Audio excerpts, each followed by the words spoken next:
Hello, it is me, it is I. Hi, hello, how are ya? I hope that you are doing great. I hope that you are doing wonderful. It is officially July, and we are here for the mid-year freak out tag, book tag. So without further ado, let's go ahead and get started.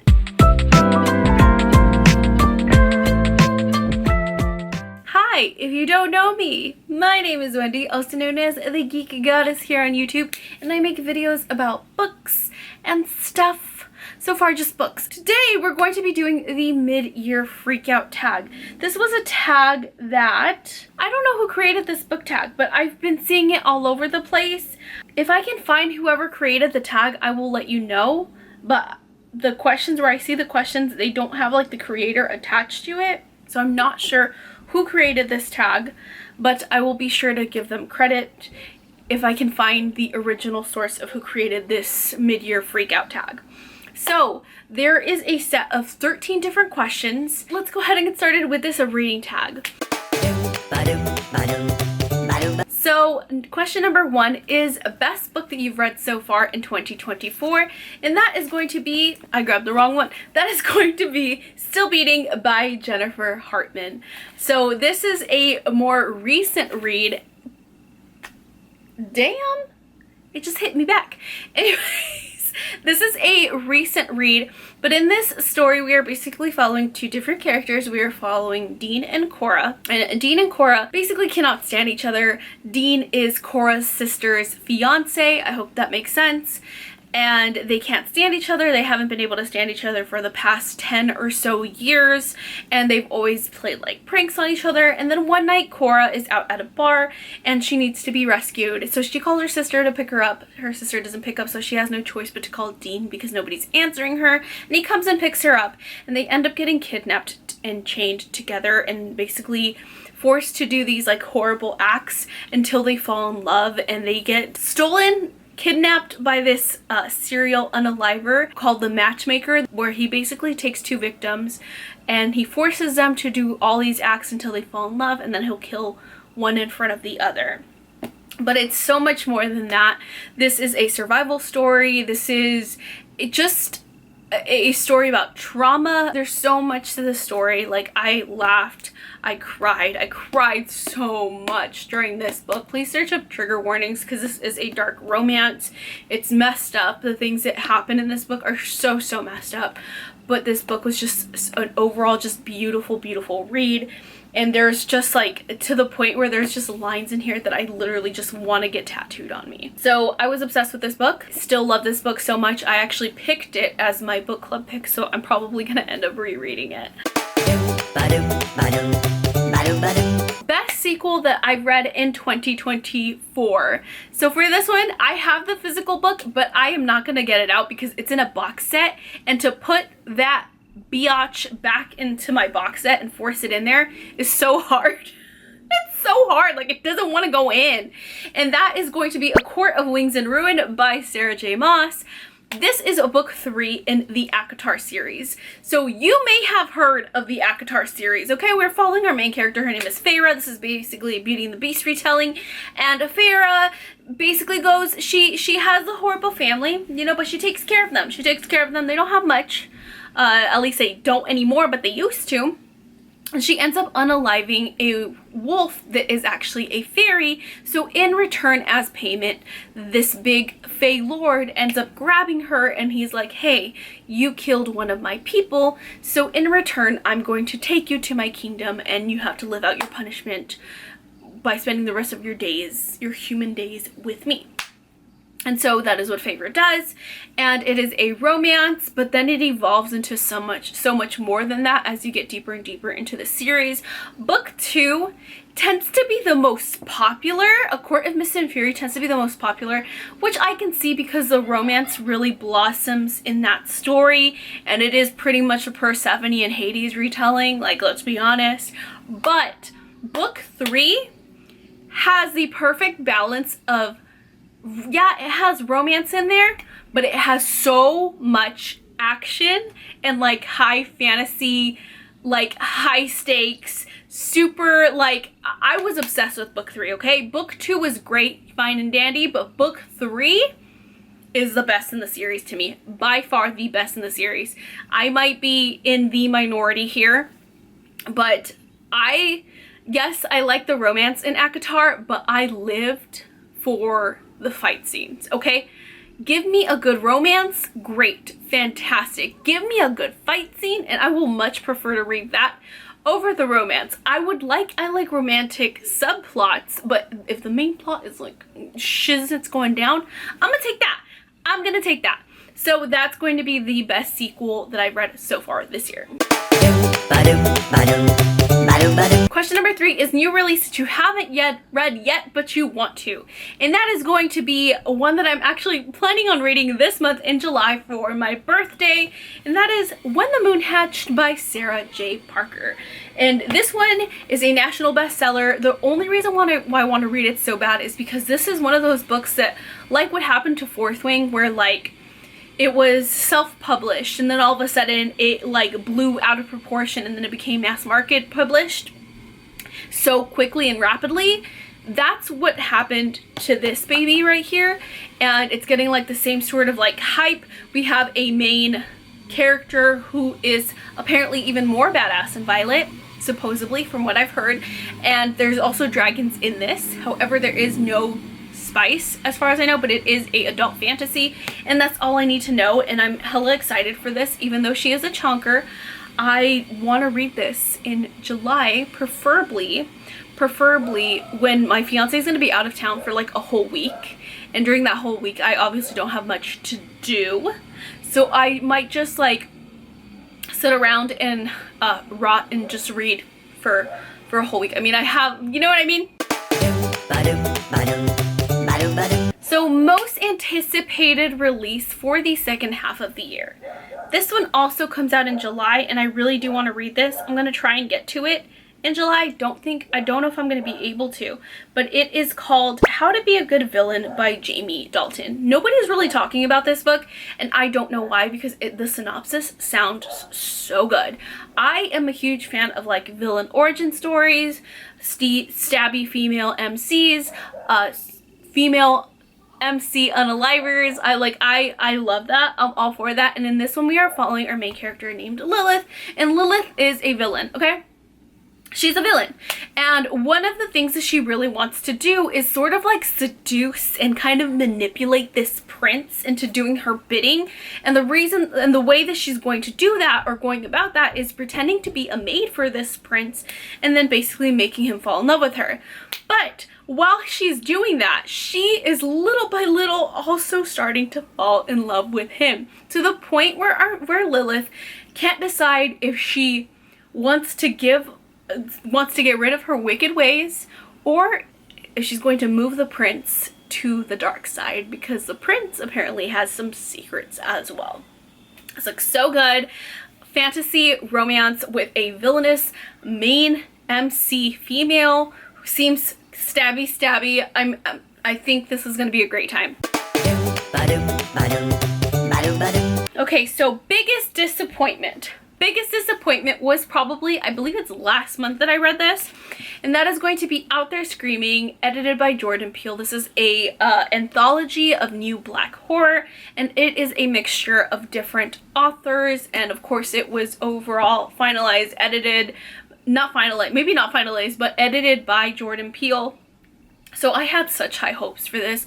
I love Jordan Peele's work. I know there's a lot of amazing, incredibly talented authors in this book as well that created these short stories. And so I was really expecting to have such a great time. And I did not. I believe there are like 18 stories. I could be wrong about the exact number, but I probably only liked about 4 of those stories. So it was overall, like, if we were grading that, right? And that was like a test, and that was a grade, like I got 4 out of 18, that's gonna be an F, right? That's gonna be an F. So unfortunately, I rated this one 2 stars. It was not the greatest, and maybe it's my fault for having such high hopes for it that it just fell flat, like really flat, like nosedive flat. Okay, so the biggest surprise. So the biggest surprise is going to be The Paleontologist by Luke Demas. I haven't talked about this one in months. I read this towards the beginning of the year, and basically in this one we are following our main character who is a paleontologist, and basically his sister went missing in this museum that he grew up going to. And so he becomes a paleontologist, and then he actually gets a job at this museum where his sister went missing, and he's trying to figure out what's going on, what happened to his sister.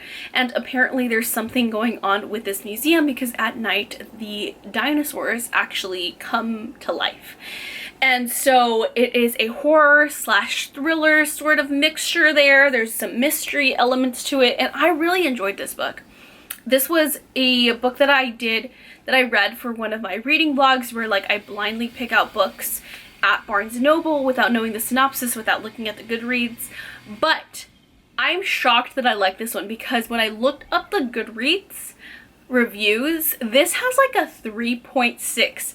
And usually if I were to have seen that, I would have not picked this up, because any book that's below like a 3.8, I'm very hesitant to pick up, because I'm like, so many people have like mixed reviews on it, so this might not be the greatest. And so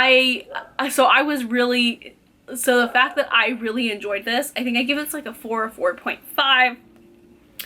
I was shocked. I was shocked because I would have never, and that just goes to show like you can't always just trust the Goodreads reviews and just need to try it out for yourself, because I was shocked by how much I actually did enjoy this story.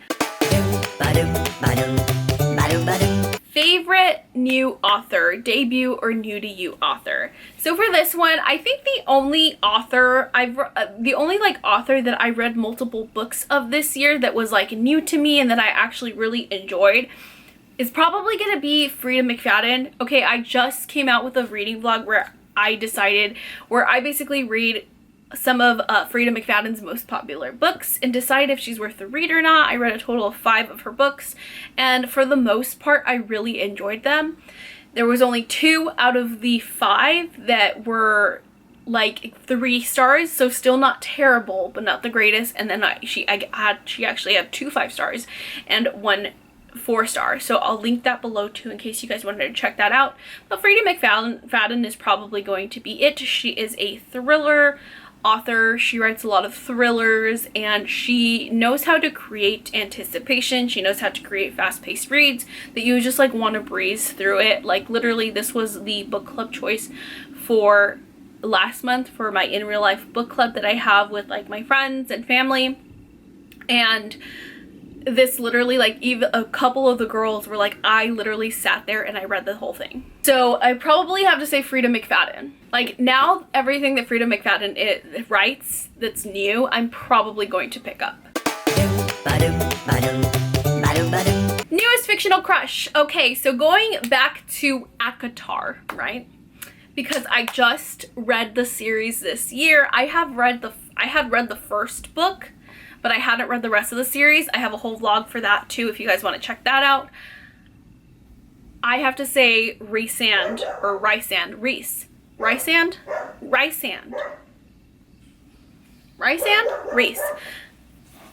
Okay, him.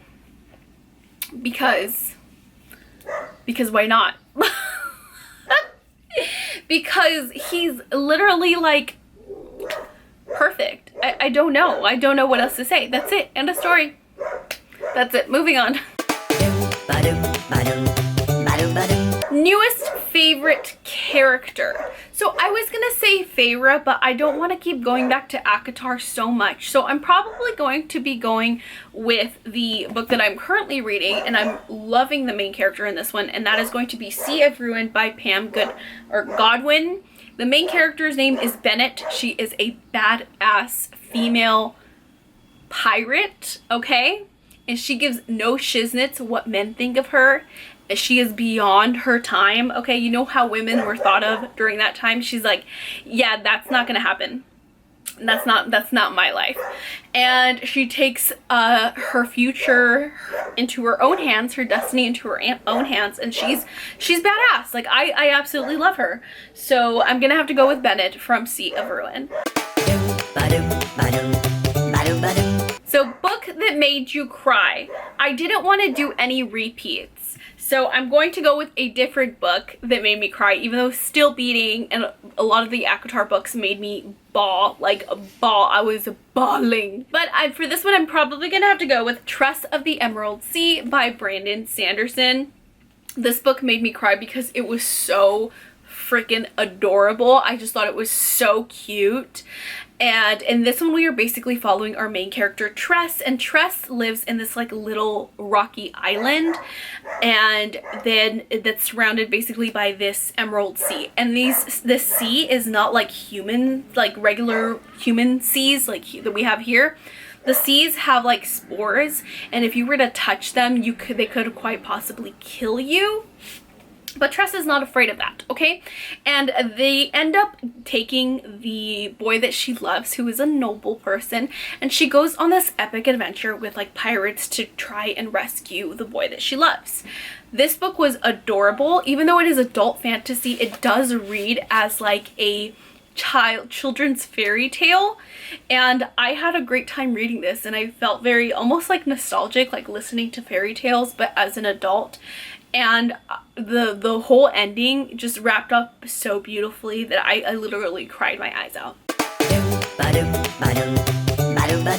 Next is going to be book that made you happy. So I could have said Tress again for this one, but I didn't go with Tress. I actually decided to go with a different book, and with that I'm going to go with The Three-Body Problem by Cixin Liu. This book is dark, okay? And if you guys have read this book, maybe you're wondering, why the heck did this make you happy? And the reason why is the ending. Okay, like it makes you feel, this book makes you feel so tiny and insignificant as a human, but by the time that you get to the end, you're like, oh shiznit, you know what? We are pretty damn powerful, aren't we? Like, it makes you second guess that, and you're like, you know what? I am pretty powerful. Humans are you know what? Yes, we are pretty powerful. I don't know, the ending really got to me. I just thought it was so awesome the way that it finished, and I literally got like chills and goosebumps, and I loved this so much. I haven't watched the Netflix show just because I really want to finish a series before I decide to watch the show, but I would have to say this one made me happy. Okay, so the most beautiful book that I've received or bought this year, I couldn't decide between these two. The first one is going to be the new published Guild by Raven Kennedy, the Plated Prisoner series. I have the first two books. I have to say either this one because it has the gold sprayed edges, which I just thought were so beautiful, and then it has this cover and it feels so nice and soft. And then if you take this off, there's also a design throughout the whole book, and then if you open it, there's also a design. So I'm between this one because it just looks so like luxurious, and like I paid $1,000 for this thing. But I also am obsessed with this one because this is the Barnes & Noble exclusive edition. This one just makes me feel so nostalgic, and I am obsessed, and that is Home Where the Bodies Are by Geneva Rose. This is, again, the Barnes & Noble exclusive edition, and if you guys remember the 90s, you guys know that this is what a VHS tape, like, this is what it was in before, okay? This is what it would be in. And then, if you take it out, it literally looks like a tape that you take out of the VHS thing, and it's a damn tape.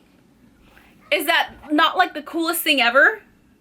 I love this. I love this. So it's between these two. This makes me feel so nostalgic. The other one makes me feel so luxurious. Nostalgic and luxurious are my two favorite things, I guess. So yes, it's between these two. Okay, last but certainly not least, what books do you need to read by the end of the year? Well,